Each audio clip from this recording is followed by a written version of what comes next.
Today's another edition of our Seller Strategy Masterclass series, and I'm going to be giving you guys top product and niche research techniques that will help you beat the competition at finding new products. Let's go ahead and hop into it, and we're going to be focusing especially with the Helium 10 tool black box, which is available to all users of Helium 10. First strategy today is how to find products that a certain seller is selling or has like in the last 30 or 60 days. Now, under what circumstance might this be interesting? Like maybe you're just researching a niche or you're an existing seller and you see this one guy's always competing with you, or it's obvious that he has a factory maybe similar to yours. You know, maybe he's in the supplements niche and you're like, hey, whatever this guy can make, I can probably make. So I just want to have an idea of what he's doing. So like, for example, I'm here on Amazon right now and I'm on this coffin shelf page. This guy's got like the Amazon's choice. And so I'm like, what is this guy doing? What else is he doing? Maybe we can have some ideas for our coffin shelf brand. So I can see that his seller name is KU Craft. Now this is all case sensitive. So what I would do is I would copy this and then I would go into black box for products. That's the very first tab.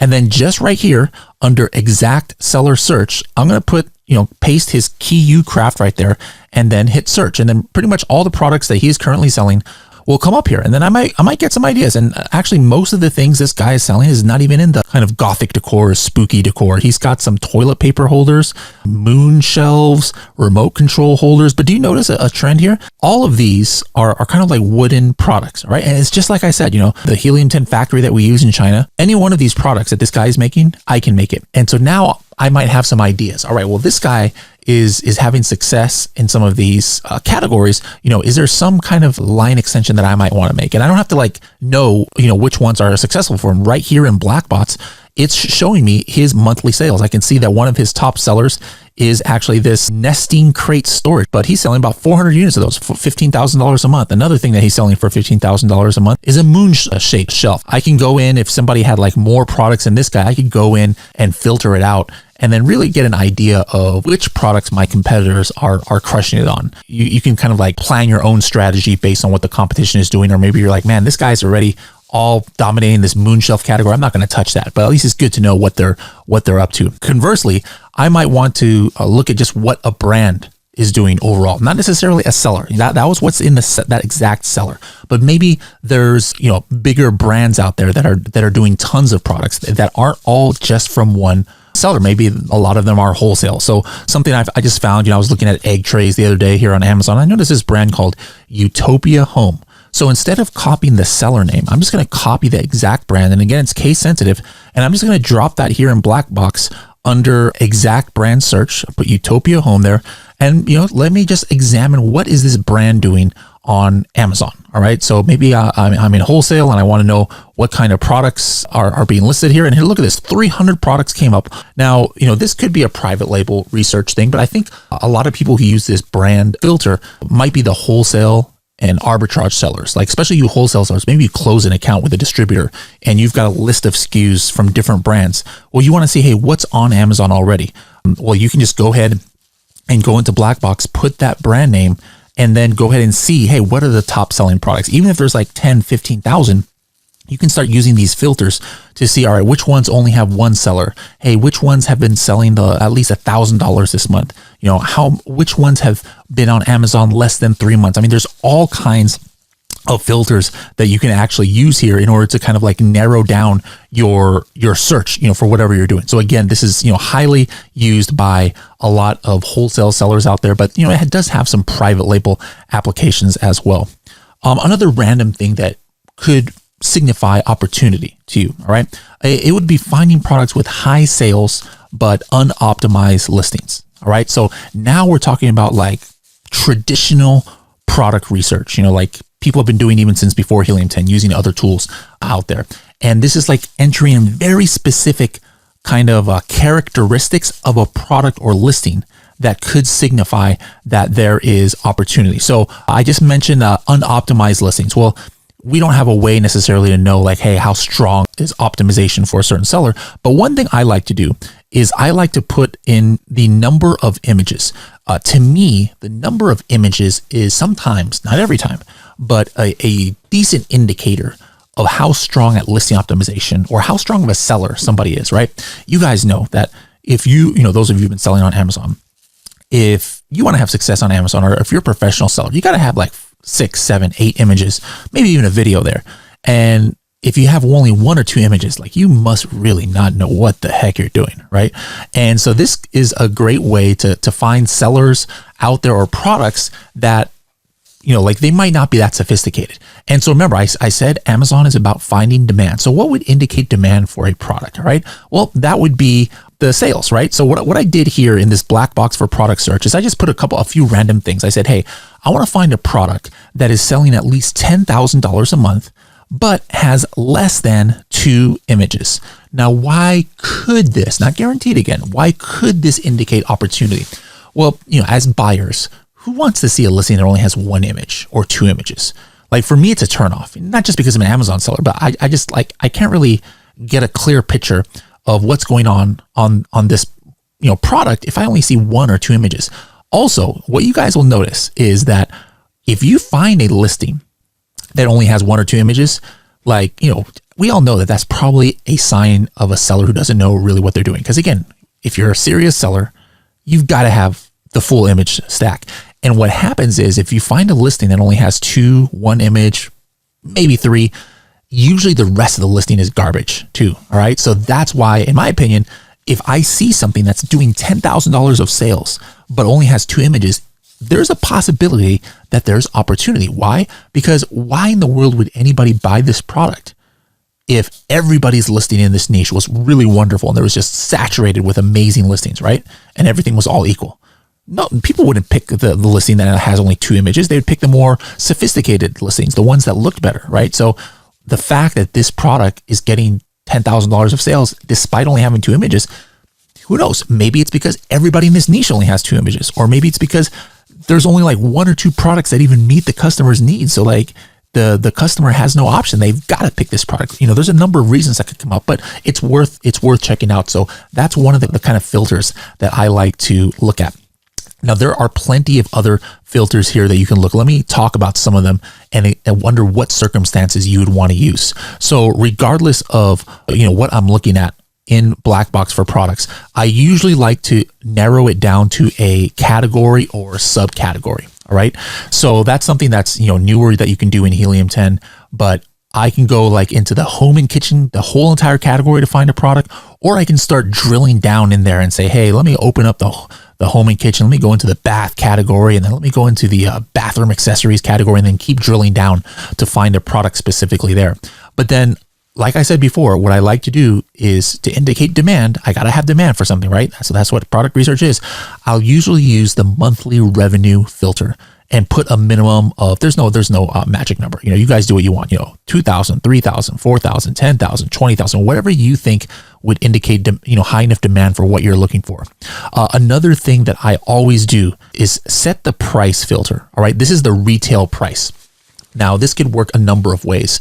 For me, I like doing the price between like $15, $20, and $40. But guess what, guys? Maybe you guys want to sell products that are expensive. Well, what would you do in that situation? Well, when you're doing black box for products, you need to put a minimum filter of $100 or whatever you want. So this is a very helpful filter. There are other things that you can use, like the monthly sales as far as units goes instead of revenue. Best sales month is kind of an interesting one to do as well, because like maybe I want to see, hey, show me the products that were selling the most or they had their best sales month. In other words, in the history of the product, all right, let's say the product has been on for 2 years. I want to see the product that their best sales month was July of 2022, right? Or maybe I'm looking for the best products that was, like in Valentine's Day. So I'm going to look, hey, let me look in this one category, products that had Valentine's in the title and had its best sales month in February of 2022. I would put something like chocolates in the title, not Valentine's. All right. And then I would say chocolates, but that had its best sales month in February of 2022. And then I would know, hey, you know what? These were probably some of the best selling chocolate products that were for Valentine's Day. All right. So there's a lot of different use cases for some of these filters. I guarantee you guys probably haven't been using, even though you've had access to it. If I'm looking for private label products, what I would usually do is I would use the filter called number of sellers and put a maximum 2. This is important, guys, whatever tool you're using, because otherwise what's going to happen is a lot of the products that are wholesale or arbitrage will start coming out. here. And that's not your market if that's not what you're looking for. Other categories or filters that you guys can use are things like review rating, review count. Review count is kind of big.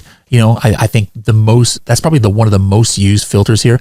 And this is the indication again of potential opportunity. Because if you think about it, if you can find a product that's selling $5,000 or $10,000 a month, but it only has 50 reviews, hey, what's going on? Like, this must be in a niche where not many people have reviews, because why is this brand new product getting all this velocity, right? Same thing for the review rating. If you find a product that's selling a lot and it's got like 3.7 stars, again, it could be an indication that there's demand or opportunity, I should say, because, why would anybody, I certainly wouldn't buy a 3.7 star product unless I absolutely had to. In other words, there was no other product out there that fit my need other than this one, or everybody's only got like 3.5 stars on this niche. So I got to like pick the worst or the best of all these evils, right? So these aren't guaranteed to have demand or to have opportunity, but these are the kind of things that I'm looking for. Other things I like doing is putting a cap on the variations. You newer sellers, I don't suggest doing things with a whole bunch of variations right off the bat. So make sure to use the variation filter to cap that out. Another thing to do is, and this is for sellers of all levels, all right, is maybe you want to see, like me, I'm selling coffin shelves. Maybe I want to see all of the products that are coffin shelves in the title. If it's a coffin shelf, it's got to have coffin shelf in the title. So I would use this title keywords, and then I would put in coffin shelf in the title keyword. And then I would say, hey, show me all the listings on Amazon that have coffin shelf in the title, but that are doing at least $1,000 revenue. And then maybe I'm just going to go ahead and target those products in product targeting ads. Or maybe I just want to get an idea of the competition.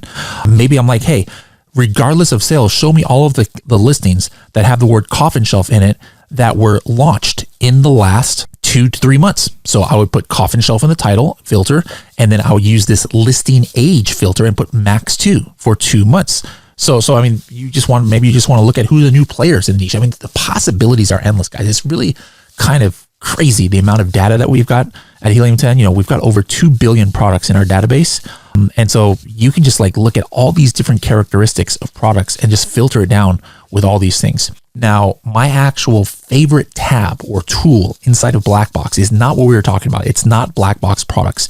It's actually the Black Box keywords tool. Now, Black Box keywords, it allows you to do keyword research or product research, but by searching for keywords. Now, this is important because, you might be able to find products by using the traditional product method, but the way I find a lot of my products the last couple of years is actually searching instead of the product, is searching for the keyword that drives sales to a product. Because looking for keywords that have demand but a lack of competition, usually it's easier for me to find this. And at the end of the day, more than half the sales, or at least half the sales, come from keyword searches on Amazon, right? So even if I do find a potential product that might seem like it could be opportunity, I've still got to reverse engineer it and find out what the keywords are that drive sales to that product. So that's why I just go ahead and start at the end. I'm like, let me go ahead and find keywords that have different opportunity. So now this is now our, like, depending on how you're counting here, the fifth way of doing product research. All right. And I call this how to find highly searched keywords that have criteria that indicate demand. All right. And now this is doing it at kind of like the average level. So what I have here in Black Box keywords is I said, let me do a search volume of 5,000 to 8,000. All right. Remember, what indicates demand on a product is sales. What indicates demand on a keyword, right? It's the number of people that are searching it. If a lot of people are searching it, there's obvious demand for that keyword. And then these filters at the top, guys, like monthly revenue, price, and review count, these are based on an average of the top sellers on page 1. All right. So the top sellers that are on page 1 of whatever keyword that we're going to look at, what is their average revenue? What is their average retail price? What's their average review? So that's a great way to just go in and look for demand. And so what I did here is I said, hey, show me something, a keyword that's 5,000 and 8,000 search volume.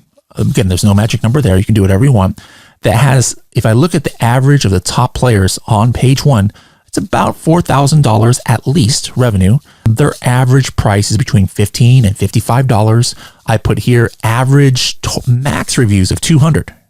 I want to see something where there's a lot of newer players. I don't want to get in a niche that has thousands of reviews. So that's what my criteria was there.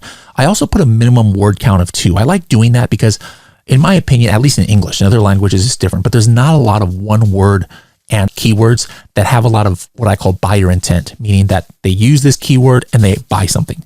You know, if you're searching a keyword like bathroom or table or kitchen, you know, one word keywords, you're probably just browsing and getting ideas, right? Now, if I were to search instead of just kitchen, you know, stainless steel kitchen utensil for display or something, now that is a keyword that has a lot of buyer intent because it's very specific, and it's way more likely that I'm going to actually buy something in those search results as opposed to if I just typed in kitchen. So those are some of the keywords I just entered in here. I looked at a couple categories: home and kitchen and dining, meaning that most of the results of this keyword come from that category. And here it found 69 different phrases, and there's just a lot of different keywords here that I might not have thought about, like paper placemats. It has 8,000 searches, but you know, the average of the top players, they've only got 190 reviews. When you're doing product and keyword research, you might find keywords, you might find products that you had no idea you even knew existed. Don't let that dissuade you from selling it. Usually that's what you got to sell, you know, because other sellers have ignored it. Now, strategy number 6 is how to find highly searched items that will be easier to get on page 1. And the way that you do that is by looking at title density. All right. Title density is a keyword or it's a word that we kind of made up here at Helium 10, and it indicates the number of listings on page 1 of the search results that have whatever search term in its title and phrase form. For example, if I type in collagen peptides in Amazon, you know, 50 results come up because it's page 1, right? The title density of collagen peptides is probably 40 to 45. What does that mean? That means out of the 50 listings on page 1, probably 40 to 45 of them all have the keyword collagen peptides in phrase form in the title. Now, what that means is that it's going to be super, super hard to get to page 1 for that keyword. All right. If everybody's got it in the title, that's the place that Amazon looks to the most for relevancy for a product. It's going to be harder for you to get on page 1. Now, if I were to type in, you know, coffin pencil holder, the title density of that keyword probably is only 1 or 2, meaning that out of the first page of results, only 2 listings in the entire page have coffin pencil holder in it, right? And regardless of if there's any, you know, even if this has 0 demand or it's got, you know, 5,000 search volume, what happens is the way Amazon works now is that since that title density number is so low, it's going to be very, very easy, relatively speaking, for me to get to page 1 for that keyword as opposed to collagen peptides. It's possible that from day 1 of making my listing live, I could already be on page 1 if the search volume was on the lower side as opposed to the higher side. All right. So looking at title density is a great way to kind of like find keywords that will be easy to get to page 1. And so, like, for example, I just did a search here of 8,000 and 20,000 search volume. I used the price and a review count, but then I put a title density of max 5. And what that means is that it's going to find me keywords where the last time Helium 10 checked, maximum of 5 listings in the entire page 1 had that exact keyword in the title. And then you could see stuff like gifts for father-in-law. Like, that's kind of shocking if you think about it. Like, that's a very popular keyword, especially come Q4. This is very, very unique. To be able to see how many listings on page 1 have a keyword in the title is super, super key to know how difficult it is going to be for you to get to page 1. Now, my favorite part of Black Box for keywords is actually using the advanced filters. And this, I would say probably only 5% of you, if that, are using. This just gives me potential product opportunities for days every time I use it. Now, I told you earlier, the way I normally use Black Box for keywords, or not me, but other people normally use it, is by looking at the averages of the top product, which is totally fine. You can definitely find opportunity that way.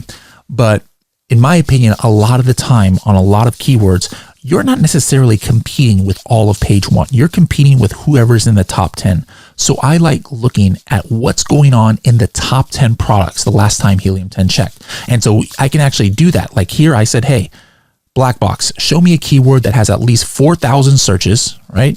It's priced between $15 and $55. But out of the top 10 products, this is, by the way, I'm using the competitor revenue filter in Black Box for keywords.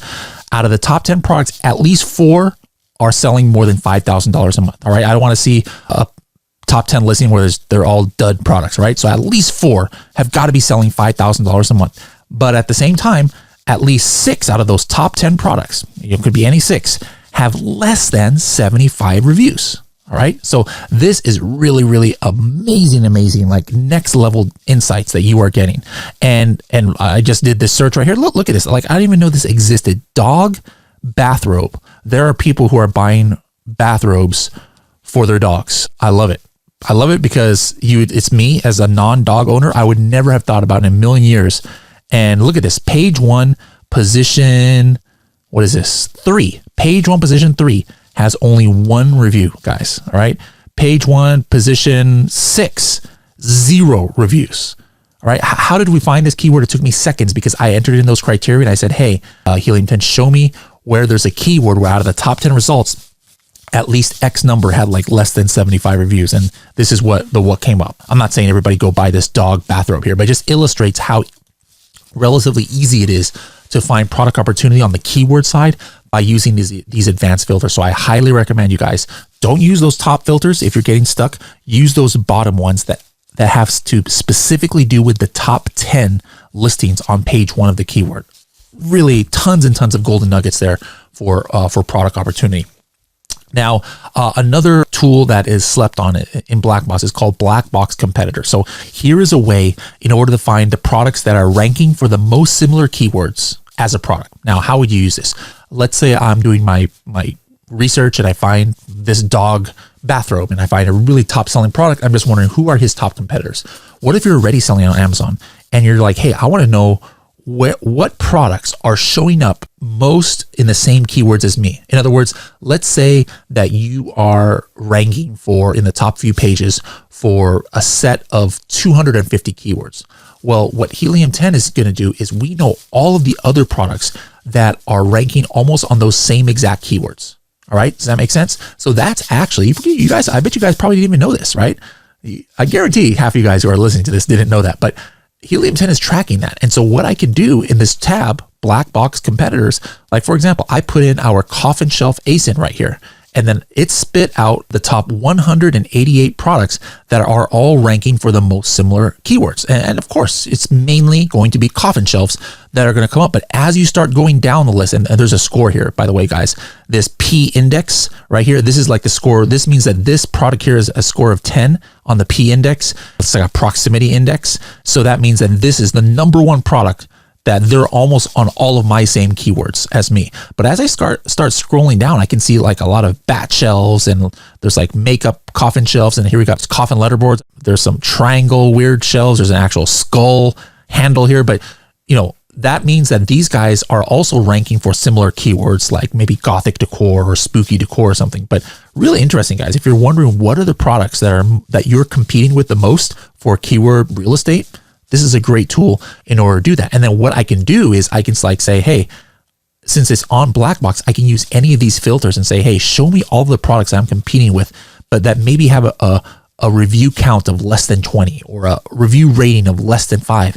And now all of a sudden, maybe I have some ideas for product targeting ads or sponsored display ads, or who I want to try and take some of their sales. The next tip I want to give you guys today is how to do a real deep study into products in the Amazon search results without having to go to Amazon. All right. You might be like saying, what in the world? That's not possible. So if I were to ask you, this is testing your Amazon knowledge. How in the world could I see all the details about what is going on page 1, 2, 3, 4 of Amazon search results without ever even going to Amazon? What tool can be used for that? Black Box Niche is the name of the tool. Another tool that's completely slept on, right? So you go into Black Box, you hit niche, and then, for example, I put coffin shelf right here, right? And under coffin shelf, once I do that, it gives me the top 4 pages the last time that Helium 10 checked, all right, in order. And so, but it gives me all of the details here, like the number of sellers, the price, the monthly sales, the BSR. It gives me buttons to go to the product on page. I can add it to my list, etc. But this is good if, again, I want to see, let's say I want to target all of the products that show up in the search results for coffin shelf that have the word coffin shelf in it. Well, now all of a sudden, instead of going to Amazon and trying to extract that or downloading Excel or X-Ray to Excel and stuff, I just enter it here into Black Box Niche, and I would do a title keyword search of coffin shelf. And so out of these 181 results, let's see here, how many actually have the keyword coffin shelf in the title is what I'm looking for. And I could have, what I didn't do, but I could have put number of images or variation count or price, etc. So look at this. In the search results of coffin shelf, now I know without ever having to go to Amazon that there are 35 products that have coffin shelf in it. And now I'm wondering, well, out of all these products with coffin shelf, I'm just wondering how many are priced above me, or how many are priced more than $30, all right? Because our coffin shelf is priced at like $28, I think. And look, here are 20 coffin shelves that are priced over $30, all right? Of those that are priced over 30, how many have maybe less than 200 reviews, all right? So I just put that filter in, and now I've got a list of products here that are in my niche. They're ranking for the same main keyword as me. I'm better priced than them, and I have better reviews than them. Boom, I could use this in any number of ways. So guys, if you're selling on Amazon, this is a great way to kind of do some research into your niche without having to go to Amazon and copying and pasting ASINs or running X-ray and downloading and making pivot tables and things like that. All right. Black box niche, guys, get to using that tool. All right. The next thing I want to talk about is studying frequently bought together in order to find ideas on product line extensions, bundling, but more specifically, or more importantly, for product targeting in PPC, sponsor display, etc. All right. So you guys know what frequently bought together is, right? You like here's I'm showing up on YouTube here a picture of some collagen peptides, and you scroll down here and it says frequently bought together. This collagen peptides with this CoQ10 and this vitamin D3. So people are buying these all like in the same shopping cart. All right. There's a history of it. Now, why this is important, regardless of Helium 10, is if you look just right below this, these are the competitors who are targeting this collagen peptides listing. And what do you notice about this, guys? Those of you watching this, every single one of these is collagen peptides. And that makes sense, all right? Like if you're a collagen peptides, you target other collagen peptides with your listing. If I have a coffin shelf, I'm going to target other coffin shelves. But guys, right here, this is a top industry. People are sleeping on it. There is a history that people are buying this CoQ10 with collagen peptides, this vitamin D3 with this collagen peptides. So if I were this CoQ10 and this D3, and I was studying this, I would then make sure that I'm targeting this product in sponsor display or product targeting ads. Because remember, the way that product targeting ads, it's not just that it shows up right here on the bottom. Maybe it shows up here and nobody ever sees it. But then the ad will start following the buyer around, right? Like, so I went to this collagen peptides product page. Let's say a vitamin D3 listing showed up here. Maybe I didn't click on it or anything, but now I go search something else. Well, I might get hit with that ad because I landed on this page. All right. But right now, all I see is collagen peptides advertising versus collagen peptides. So guys, this is something you should be doing, looking at frequently bought together, because it's obvious that people who buy this product are buying these other ones because Amazon is telling us that's happening.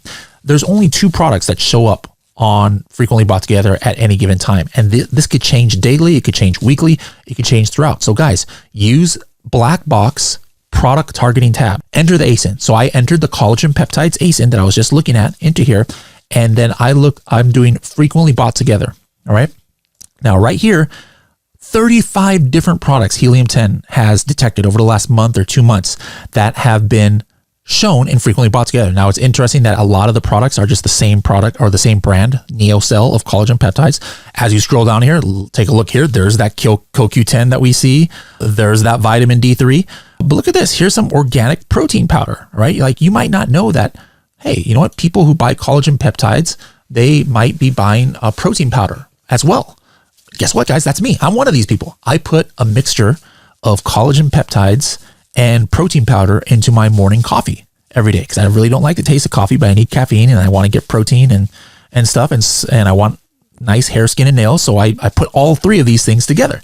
All right, that's not normal, right? But hey, there must be other weirdos like me out there because this protein powder came up and frequently bought together at some time this month. It's not showing up there right now, right?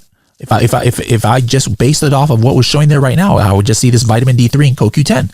So guys, this is like another slept on feature here of Helium 10, or just in general of Amazon sellers, is don't just limit your PPC product targeting, your ASIN targeting, to only your direct competitors. Do a deep dive into what are the products that are showing up and frequently bought together. What are the ones that Amazon suggests? That's another thing that's actually probably number 11 here, is how to find the products that Amazon suggests that you advertise for. All right. Matter of fact, this wasn't even on my list. I'm going to go ahead and add it right now, but let's hop right into this list. I had filtered it out for frequently bought together. Now I'm going to filter it out to Amazon suggested. Now, what this list of products are, there's 300 products here. These are the products that if this was your product, Amazon would be showing you inside your campaign console that, hey, this is what you should advertise for, because based on Amazon's internal algorithm and scoring, which we have access to at Helium 10, these are the highest rated products that Amazon thinks that this seller should should go ahead and advertise. This is a data point that I don't think many, if not, or maybe any other tools have, is the ability to look at what Amazon suggests that somebody advertise for any product out there. But I hope you guys enjoyed this episode. Please make sure to replay it, take down some notes, and start using these strategies in your own Amazon businesses. We'll see you guys in the next episode.